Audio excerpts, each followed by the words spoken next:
Ya estamos grabando. Entonces, el ejercicio 10, como les comentaba, creo que lo resolvimos, ¿verdad? Resolvimos el 11, alguien si me echa la mano recordando. Vimos este el miércoles, según yo, no lo vimos. ¿Lo vimos o no?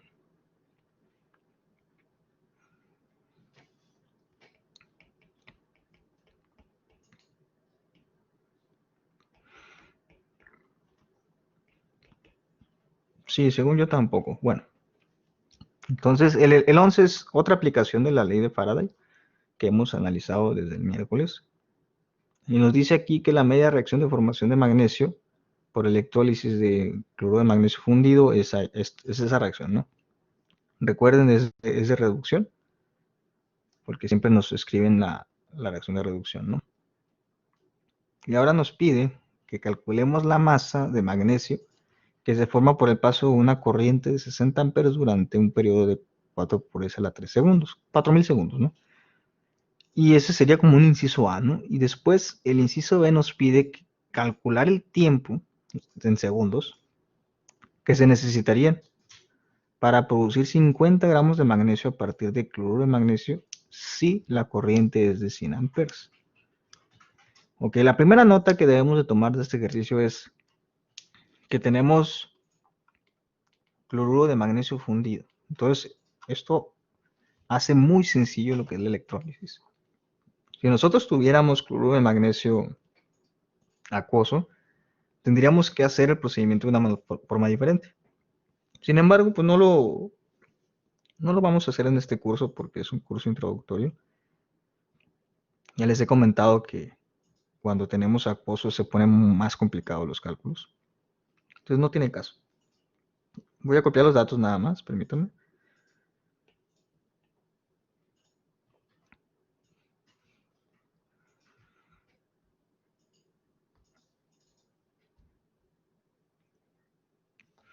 Entonces estamos teniendo un tiempo, una corriente.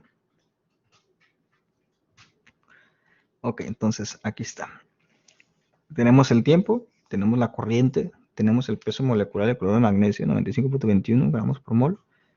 Tenemos la constante de Faraday y tenemos la ecuación que hemos visto. Tenemos la semireacción. No necesitamos el potencial estándar de esta semireacción, nomás necesitamos la semireacción para identificar N, ¿no? N pues sería el número de electrones intercambiados, en este caso 2. Y básicamente lo único que nos falta para sustituir en la ecuación sería la carga. Y la carga, como lo vimos en la clase pasada, sería igual a la corriente por el tiempo.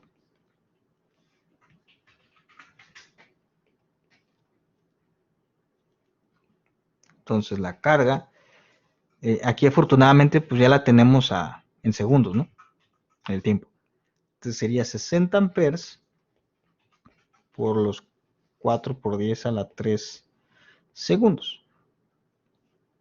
Esto nos da un total de, déjame hacer la operación, 60 por 4 por 10 a la 3, 240, bueno, lo voy a poner abajo, 240,000 coulombs. Entonces ya tenemos la carga eléctrica que se requiere o, o que transcurrió para tanto voltaje, perdón, tanta corriente en tanto tiempo. Otra cosa que hay que identificar en este tipo de ejercicios es que realmente los únicos parámetros que cambian es esto, ¿no? Tiempo y corriente. Ya con eso lo demás, pues esto es constante, y con el tiempo y la corriente nosotros podemos calcular Q, que casi es lo que está variando dependiendo del sistema. Y la masa, pues es la masa electrodepositada. En el siguiente inciso vamos a despejar Q, pero por ahora me interesa calcular lo que es M. Por lo tanto, M sería igual a Q, que le acabamos de calcular, 240,000 coulombs. Y luego por el peso molecular es 95.21 gramos mol sobre, bueno, me se lo he hecho acá, pero bueno, sobre, ahora sí, lo que es el número de electrones intercambiados por la constante de Faraday, que es 96.485.3 Coulomb mol. Aquí vemos análisis dimensional que siempre se van a eliminar los coulombs, los moles y nos quedan gramos. ¿Qué es la masa que estamos buscando? Si resolvemos, ¿cuánto obtenemos?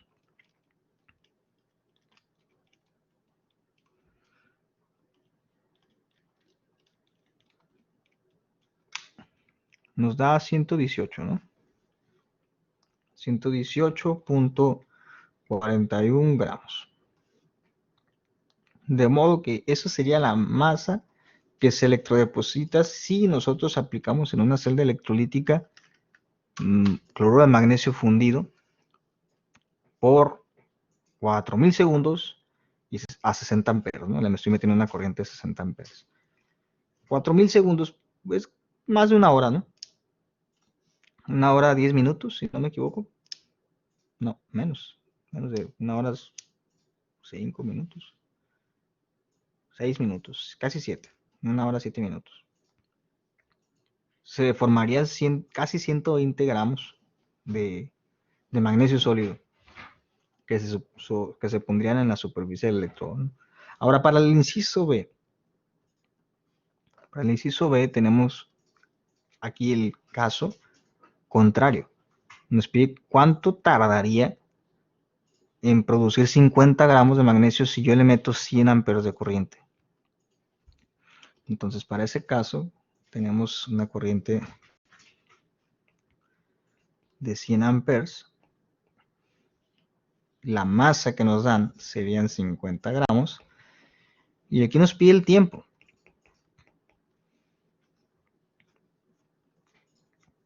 Para poder hacer este ejercicio o esta variante del ejercicio, nosotros tendríamos que calcular Q. Si sabemos que Q sería igual a la intensidad de la corriente por el tiempo, que es como yo lo calculé acá, ¿no? O sea, la corriente por el tiempo. De aquí podemos despejar tiempo y el tiempo sería igual a Q sobre I. Quedó muy abajo esto. Q sobre I. Entonces, yo lo que tengo que encontrar es Q. ¿Y Q de dónde la voy a sacar? De la ecuación que hemos utilizado anteriormente, ¿no? Una de la aplicación de la ley de Faraday, que sería Q por el peso molecular de NF. Entonces aquí despejamos Q. Un simple despeje algebraico nos daría que Q sería igual a M, a N, a F sobre el peso molecular. Ahí me dicen si me equivoqué en despejando. Acuérdense que el maestro Gabriel es el del cálculo, ¿no? Yo soy de química, yo no sé nada de álgebra ni nada del estilo. Bueno, a veces le pido ayuda al maestro, ¿no? Para que me eche la mano. Como ya tenemos todos los datos, pues sustituyo directo. Aquí está la masa, nos dieron como dato la masa. Entonces serían 50 gramos por 2 electrones, que son los que se están transfiriendo. Seguimos con la misma reacción, no cambió la reacción, siguen siendo 2 electrones. Y luego tenemos la constante de Faraday, que son 96.845.3 Coulomb por mol, sobre el peso molecular. El peso molecular dijimos que era 95.21, ¿verdad? Sí, 0.21 gramos sobre mol. Y si hacemos el análisis dimensional, tendríamos que gramos con gramos se van, moles con moles se van, y nos quedan coulombs. Por lo tanto, la carga sería el resultado de esta operación. Vamos a ver cuánto da, 50 por 2, por 96.845.3 entre 95.21. 101.717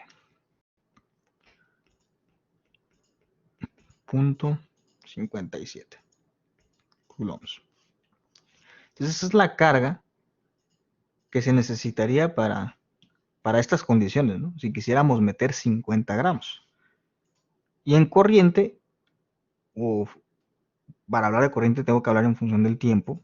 Vamos a ver cómo quedaría. El tiempo sería entonces, si yo metí 100 amperes de corriente, sería 101.717.57 sobre los 100 amperes.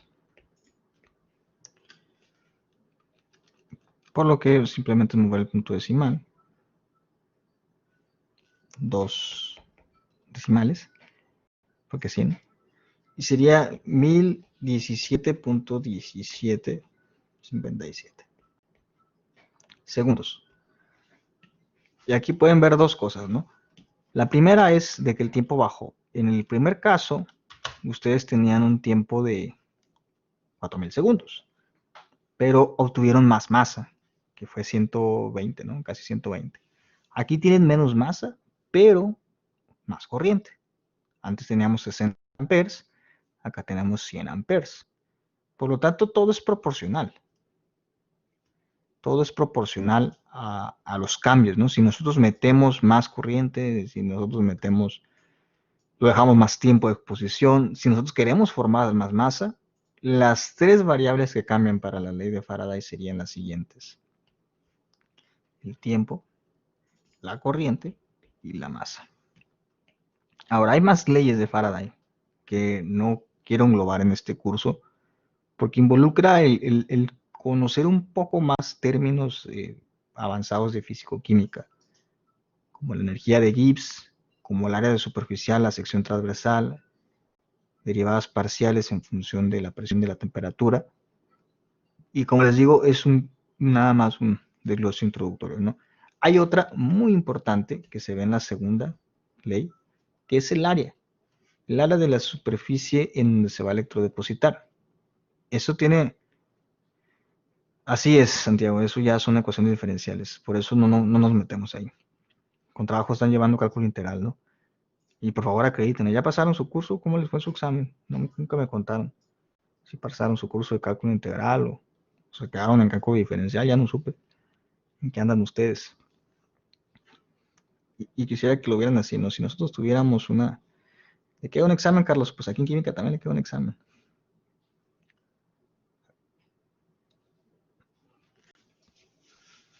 Hasta el jueves. Ya Santiago tuvo su último examen, miren, ya. Él es libre de cálculo. Ojalá y también exente el ordinario y el examen colegiado, ¿no? Ahora, quisiera que vieran esto, ¿no? Si nosotros quisiéramos electrodepositar en una placa, el funcionamiento como tal de la celda es un poquito diferente. Generalmente, el cátodo es el que se electrodeposita. Entonces, el cátodo sería la pieza. Y se mete un ánodo a una fuente de voltaje. Entonces, esta es la solución, ¿no? Entonces, de modo que las partículas van a viajar hacia acá, ¿no? Vamos a meter corriente.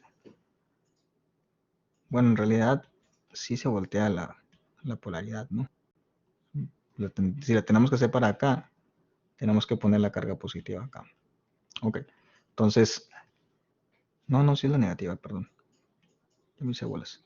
El punto es de que dependiendo de la forma geométrica de la pieza que se vaya a hacer con un recubrimiento, que ya les había dicho, los recubrimientos más comunes es el cromo, el zinc, pueden recubrirlo con cobre, también pueden recubrirlo con... Hay un recubrimiento de aluminio, etcétera, ¿no? Hay varios recubrimientos, esos son los más comunes a nivel industrial. Y lo que se forma sería una pequeña película o superficie que va a estar sobre la superficie a la que esté expuesta la placa.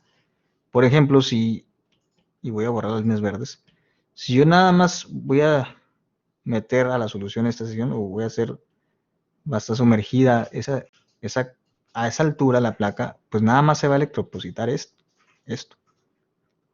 Entonces digamos que aplica la del magnesio, ¿no? Que es lo que teníamos ahorita. Magnesio.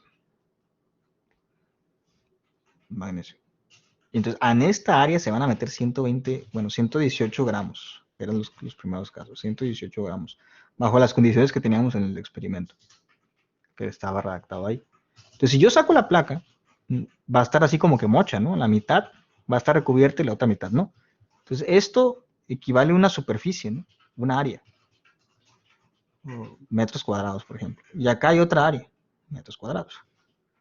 Los 118 gramos están depositados en esos metros cuadrados. Entonces saca ahí tienes que meter el término de densidad de corriente, densidad de electrodeposición, que varía dependiendo de la superficie del material. Y la otra es que nada más va a estar recubierto de un lado, del lado trasero no. De acá atrás, si lo pudiéramos ver, no va a estar recubierto. Entonces, si yo lo veo, vamos a suponer, lo vamos a ver desde un ángulo desde arriba. Bueno, yo tengo mis dos, están conectadas acá a una fuente. Entonces aquí yo tengo mi electrodo, supongamos que es un cilindro, ¿no? Y acá yo tengo mi placa, y la placa la voy a poner así. Como las partículas se mueven hacia esta dirección, las partículas no hacen esto, oigan. Entonces nada más se va a recubrir de un área. Tienes que hacer varias cosas a nivel industrial para asegurarte que se recubra de todos lados. Porque las partículas van a moverse el camino más corto. Nunca, no crean que las partículas van a ser inteligentes. Ya me pegué, ya está lleno aquí. Ya me voy para acá para pegarme. No, se van a ir al camino más corto. Ajá, así es, Daniel. De hecho, pues toda la naturaleza funciona así. Toda la naturaleza. Entonces, eso es por energía. Todo lo que tenga un movimiento, todas las partículas, todas las ondas, todo lo que es energía, tiende a hacerlo a lo que gastes menos energía, menos movimiento, menos desgaste, ¿no? En este caso no es la excepción. Otro caso similar es, imaginemos que tenemos un cilindro, que eso se utiliza mucho cuando ustedes están manejando recubrimientos en tuberías para hacer tubos galvanizados, por ejemplo. Un reto industrial es, si tú sumerges este cilindro en una solución para hacerle un zincado, ¿no? Un zinc, una solución de zinc, tú lo conectas este tubo y acá pones un electrodo. El recubrimiento nada más va a ser exterior. Nada más va a ser exterior. No se va a recubrir por dentro. Y eso es también un reto ingenieril, porque no se van a meter a las cargas porque se forma un tipo de jaula de Faraday donde no puede entrar por campos electromagnéticos la partícula dentro del cilindro. Y es otro reto, ver cómo rayos vas a meter partículas aquí adentro.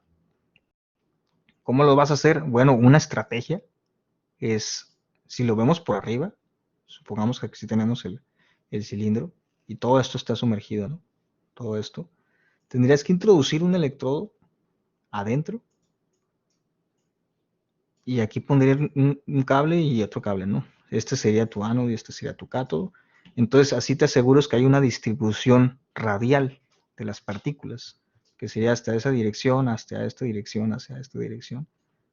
Es radial. Y aquí es cuando se meten las ecuaciones diferenciales, porque ya no son ejes cartesianos, o sea, es el cambio de la corriente conforme al eje X y al eje Y.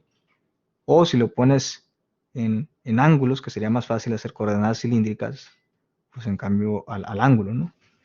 Cambio la corriente con respecto al ángulo. Y luego hay otra con respecto al eje Z, que sería toda la distancia para acá. Cambio la corriente con respecto a Z. De ahí se pone muy complicado, pues. ¿Para qué les he hecho tanto rollo? Esos son los retos de la ingeniería. ¿Cómo le haces para recubrir todo un tubo por dentro? ¿Cómo le haces para recubrirlo por fuera y por dentro al mismo tiempo? Por lo que es más fácil, en la industria se tienen varios baños. Tú sacas la pieza, la mandas a otro baño, y luego sacas la pieza y la mandas a otro baño. Entonces, primero La bañas por fuera y luego por dentro. Y luego aquí el reto es de que el ánodo se te va a comer, se te va a estar acabando. El ánodo, si quieres hacer un zincado, tendrías que usarlo de zinc para que los iones de zinc que pierde el ánodo también se utilicen para poder depositarse en el cilindro. Pero bueno, es nada más algunas de las aplicaciones industriales de la ecuación de Faraday. A su nivel introductorio que estamos viendo, porque están chiquitos, ustedes siempre dicen, es que está muy chiquito, profe. Bueno, a su nivel, lo único que hemos analizado es cuando tenemos cloruro de magnesio fundido, que no es una práctica común. A nivel industrial, yo no voy a gastar un montón de dinero calentando el cloruro de magnesio en sal para hacer lava de cloruro de magnesio y meter un electrodo y hacer la electrodeposición, ¿no? No es, no es ni para nada común ni para nada redituable. Imagínense el precio que va a tener un tubo galvanizado porque lo tuve que mandar la sala a calentar por horas, por días. El gasto energético es increíble, por lo que se usan soluciones acuosas.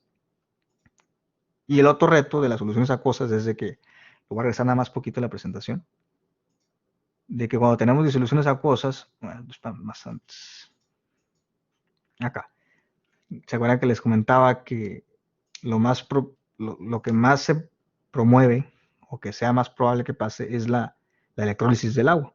Se genera oxígeno y en su conjunto el hidrógeno.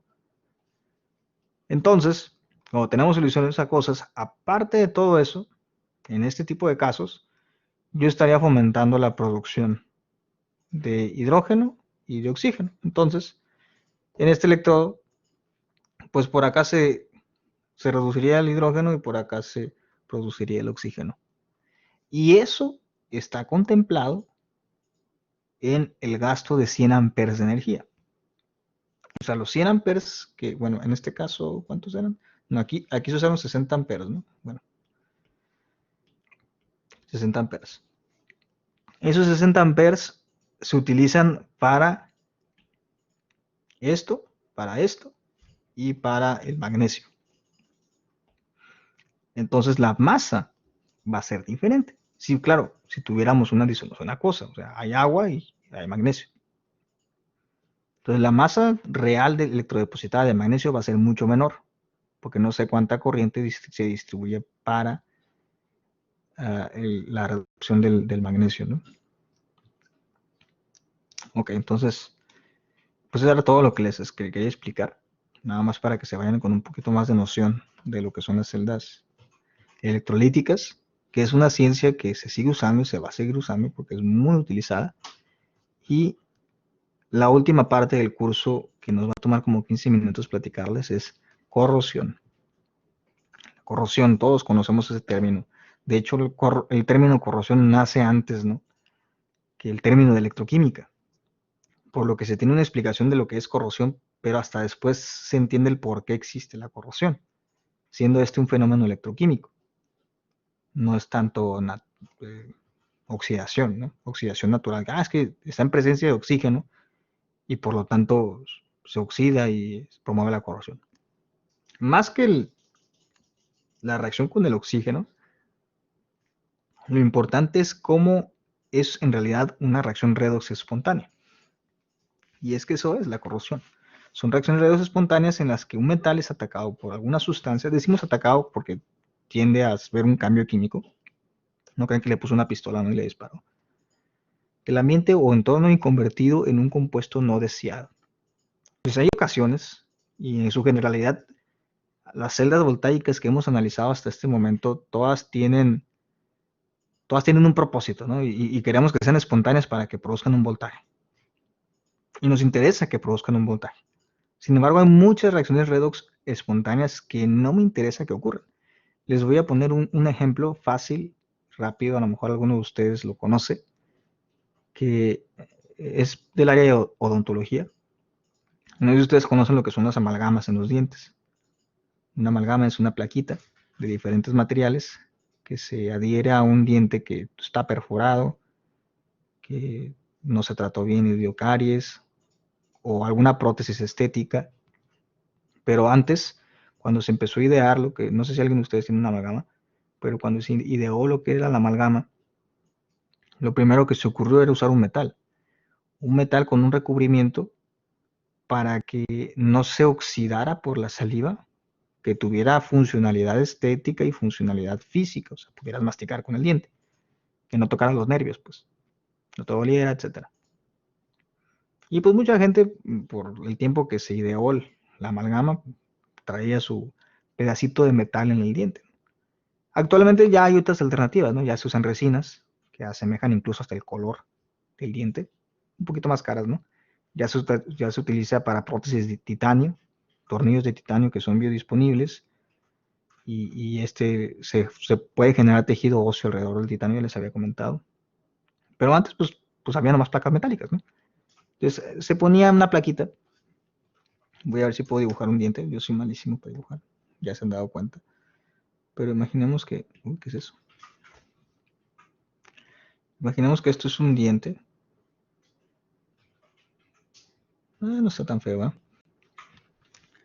Y esta sección es la amalgama, ¿no? Supongo que imaginen que se perforó y toda esta parte le tuvieron que poner una amalgama. Por diferentes razones pueden perforar. La más común es que no se laven los dientes. Lávense los dientes, por favor. Y pues en realidad el ambiente que está alrededor de este diente es húmedo. Hay saliva. Entonces cuando una persona que tiene una amalgama metálica tenía contacto con otro metal, por ejemplo, lo más común era envolturas. No sé si han visto las envolturas esas de chicle, que tienen como papel de aluminio adentro, ¿no? Así metálicas, diferentes, de color así metal. No sé si las han visto. Imaginen que ustedes tienen una amalgama metálica y muerden eso en presencia de saliva. O sea, todo esto está dentro de la humedad, saliva. En cuanto a ustedes hay contacto entre las dos, se genera una celda voltaica que tiene un potencial de, no sé, por ejemplo, 0,1 volts. Se genera ese voltaje. Porque están las condiciones. Hay conductividad eléctrica, se conecta un cátodo, un ánodo y hay un voltaje. Y en ese instante que se genera ese voltaje, esa corriente debe de correr a un lado, ¿no? Y nosotros tenemos cables por todo el cuerpo. Esos cables se llaman nervios. Y ese nervio que va por aquí, que tiene unos pelillos ahí, que va por el tejido, por la encía, termina en el cerebro y produce una señal de dolor. Entonces cada vez que mordías un papel, cada vez que mordías una cuchara, ¡pum!, te daba una sensación así, un toque eléctrico, ¿no? ¡Tas!, te dolía. Esa es una reacción no espontánea, indeseada, que no quieres. Por lo que, pues, en la actualidad, pues ya no se usa ese tipo de amalgamas. Imagínense cada vez que usted muerde una cuchara, sin querer, tal, le dolía el diente. Tal, te duele el diente. Usted era muy molesto, ¿no? Entonces ya no se usa. Regresando al tema de corrosión, así es igual. No puedes evitar ese tipo de reacciones porque son espontáneas. No la puedes evitar. Existen las condiciones ideales para que se promueva una reacción espontánea y genere un voltaje y se favorezca una pérdida, y en este caso un compuesto no deseado. Como es el caso aquí del hierro. Aquí les puse unas imágenes de este equipo que se llama microscopio electrónico barrido, que lo que hace es tira electrones, literal, es un haz de electrones a la superficie de un material conductor para poder hacer un escaneo digital de la superficie a nivel nanoscópico. Entonces, este es acero, aquí es steel, y es tratado con diferentes soluciones para ver el nivel de oxidación y de corrosión. O sea, aquí se ve cómo hay un cambio de composición, por ejemplo, en la parte A, aquí, cómo cambia a F2 o 3, F3 o 4, etcétera, ¿no? Y hay diferentes capas a la superficie, mientras más arriba esté o más expuesta al ambiente está. Y nada más lo que quisiera que vieran de esta imagen es, a nivel nanoscópico, cómo se forman capas, en donde van cambiando el espesor de la película de acero puro, y mientras más va a la intemperie, su composición cambia. Eso es oxidación. Eso es corrosión. Un metal o un material conductor va perdiendo su composición y forma compuestos no deseados. La ciencia detrás de esto es muy sencilla. Ok, ¿qué pasó con mi máquina? Como les decía, la corrosión de hierro es de naturaleza electroquímica y lo que pasa es lo siguiente. Tienen una placa de acero, hierro, y mientras haya presencia de oxígeno y de agua, está el ambiente idóneo para que pueda favorecerse la oxidación del lado del ánodo y la reducción del lado del cátodo. Entonces aquí vemos cómo el hierro primeramente se, se oxida a 2 más, pierde 2 electrones, esos 2 electrones se van para acá, favorece la producción de agua, y la otra es de cómo este mismo Fe2 más se vuelve a oxidar para formar una película de Fe3 más.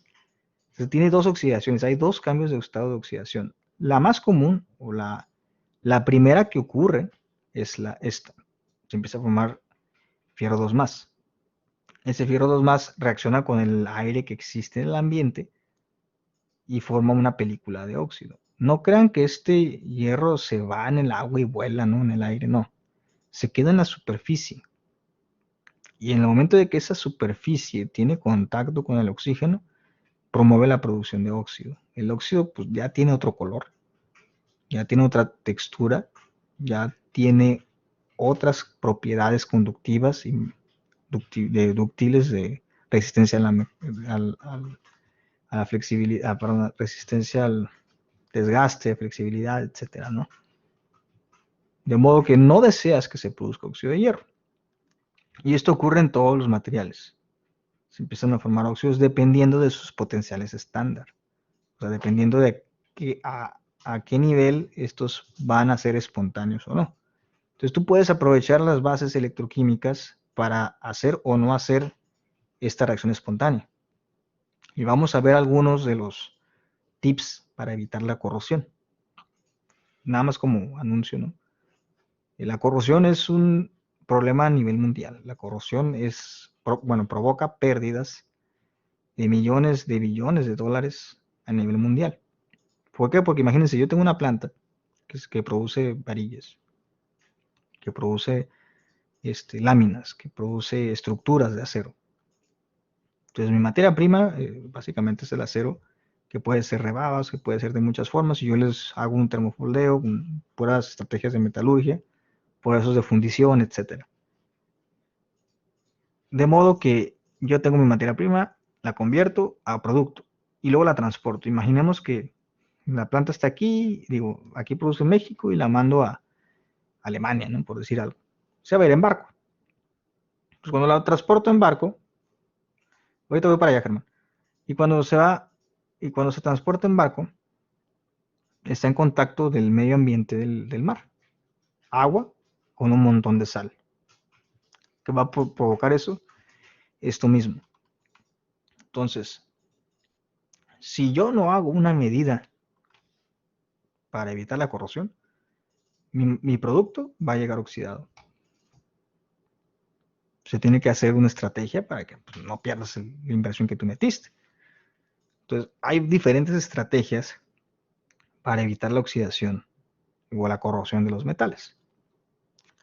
Y el acero inoxidable, lo que se maneja, Germán, en realidad es una aleación. Es una aleación de acero o de hierro con diferentes metales. Y dependiendo de la composición o la concentración de cada uno de ellos, es lo que le da la forma de que a temperatura ambiente y condiciones ambientales de pH y presión y temperatura no sea espontánea la oxidación del acero. Si nosotros cambiamos las condiciones o las concentraciones de la celda, en este caso la humedad, si nosotros cambiamos la concentración del agua que está en el ambiente, puede ser con vapores de algún ácido, con vapores de alguna base, con vapores de algún compuesto orgánico, el acero inoxidable se oxida. Porque nada más es la composición para que puedas evitar que esta reacción sea espontánea. Es todo lo que es. el acero inoxidable. Ustedes échenle otras cosas y van a ser corrosivos. Echen ácido clorhídrico al acero inoxidable concentrado y pum, van a ver cómo se oxida inmediatamente. ¿De acuerdo? Porque promueves la oxidación. Ahí cambias y se vuelve una reacción espontánea. Sufre un ataque químico. Entonces hay varias estrategias para evitar la corrosión, se las voy a hablar rápidamente. La primera es recubrimientos. Si tú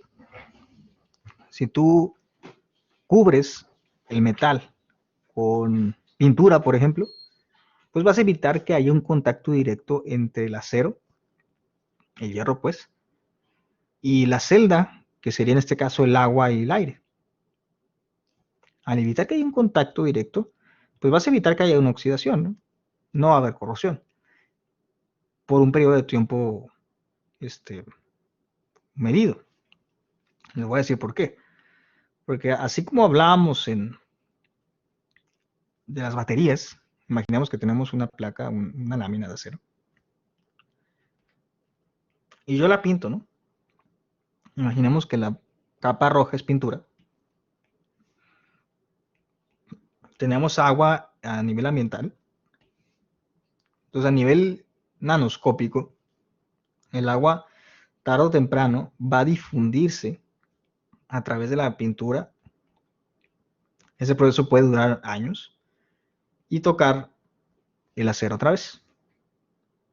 Y ahí empezaría la corrosión, empezaría un desgaste de este lado. No sé, por eso a veces pasa que se cae la pintura y detrás de la pintura está un poco oxidado el acero.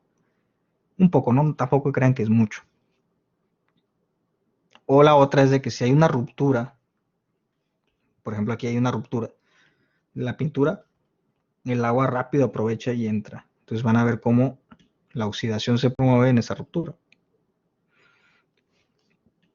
La otra es de que hay pinturas pues son impermeables, ¿no? Que evitan el paso del agua, pero tienen un tiempo de vida de 10, 5 años, dependiendo de la pintura impermeable. Entonces, bueno, también puedes recubrir con otro metal. Por ejemplo, puedes hacer un zincado, puedes hacer un cromado. Y así te evitas de que la corrosión sea espontánea. Por ejemplo, si tú haces un cromado del acero, la corrosión no va a ser espontánea para nada. El problema es de que si tú le raspas al cromado con cierta fuerza, vas a provocar que se caiga esa pequeña capa. Entonces, ahí donde se cayó, ahí se va a empezar a oxidar. Entonces, es bueno y malo. La otra estrategia que tenemos es el galvanizado. Por ejemplo, el hierro se recubre con zinc y que sería similar al recubrimiento de otro metal, ¿no? Una capa de zinc, ese galvanizado se hace con electrólisis. Y ya con eso tú tienes un metal que espontáneamente no se va a corroer. Y el último caso para la protección de la corrosión es la protección catódica. Entonces aquí, en vez de que el ánodo sea el metal que se oxida, yo lo voy a hacer el cátodo. Y yo pongo un ánodo de otro metal que espontáneamente ese se va a oxidar. Y a ese metal o a ese electrodo se le conoce como ánodo de sacrificio. Aquí tengo una pequeña imagen donde el ánodo de sacrificio, esta es una aplicación en tubería de agua, donde tenemos un ánodo de sacrificio, un metal de magnesio. Entonces tenemos una tubería de acero. Aquí el tubo del agua yo lo hago el cátodo y este lo hago un ánodo. Entonces espontáneamente el que se va a oxidar va a ser el magnesio. Porque los potenciales favorecen que esta sea la oxidación espontánea. Al ser este más positivo que este, y espontáneamente este no se va a oxidar, se va a reducir. Y así evito que pierda masa y cambie su composición. Entonces aquí nada más se conecta para que haya conductividad eléctrica, un cablecito aislado. Y se entierra generalmente. Por ejemplo, si esto mide 10 kilómetros, pues cada 500 metros yo voy poniendo un ánodo de magnesio, porque conforme va pasando la distancia, pues va haciendo menos el efecto, ¿no? Entonces yo tengo que poner un montón de ánodos de magnesio. Es una buena estrategia, nomás que tengo que estar siempre cada 2, 3 años cambiando el ánodo de sacrificio y verificando que no se pierda esta conexión, porque en el momento que se pierda, se acabó el asunto, ¿no? Y esto sería lo que ocurre con el galvanizado de zinc. Aquí el zinc se convierte en el ánodo también, que el galvanizado es un tipo de recubrimiento. Y al ser el ánodo y el hierro el cátodo, pues no se promueve entonces la corrosión espontánea, ¿no? Si primero atacaría el zinc, pero no es tan fácil oxidar el zinc como es fácil oxidar el hierro. ¿De acuerdo? Bueno, con este tema yo concluyo el curso. La aplicación de corrosión, nada más como una aplicación de las celdas electrolíticas, porque en realidad la corrosión simplemente es un fenómeno electroquímico. Entonces, lo pueden ver así, son celdas. Y ustedes pueden manipular quién es el electrodo, o sea, quién es el cátodo y quién es el ánodo. ¿De acuerdo? Entonces, yo ya terminé la clase, chicos. Como les digo, mañana ya no tenemos clase.